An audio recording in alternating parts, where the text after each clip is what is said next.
Hello, my name is Oscar, I am the president of Aseproce, and we are welcoming today a lot of educators from all over the world and also agents from Spain that they are coming to make business here to our Aseproce Workshop.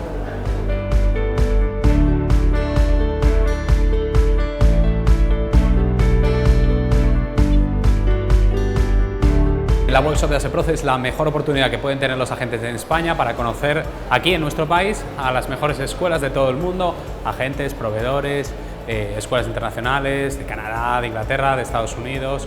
Es el sitio en el que está. Gracias a todos. Hello, my name is Matthew Knott. I'm the news editor of Study Travel magazine, which is a specialist magazine and website for agencies around the world. We cover news, features and industry data. We work very closely with Aseproce and the other national agency associations around the world, and we're very proud and privileged to be here presenting at this event and supporting Aseproce here in Madrid.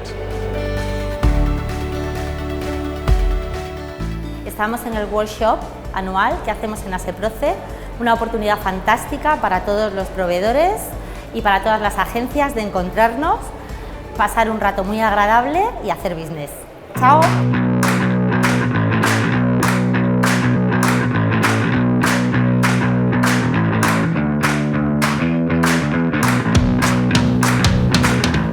And I'm delighted to be here at the 7th annual Aseproce Workshop in Madrid, which gives us a chance to talk to all our amazing Spanish partners.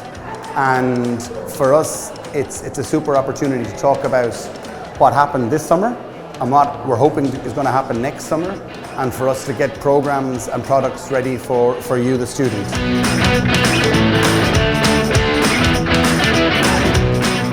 Es una buenísima oportunidad para todas las agencias de Aseproce poder participar en este workshop y sobre todo para los colegios de otros países que puedan venir aquí a España, conocer nuestra asociación, que es muy importante que nos demos a conocer y poder participar en el workshop en esta época del año, que es buenísima para este evento.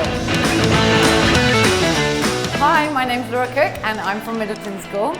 This Aseproce Workshop is a great networking opportunity for educators and agents to meet and find great opportunities in the market.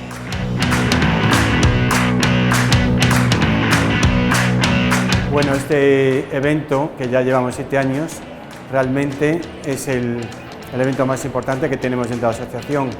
Nos encontramos los asociados, futuros asociados, y es una oportunidad para hacer negocio, para conocer cada año escuelas nuevas, colegios nuevos, distritos escolares de Canadá, de Estados Unidos.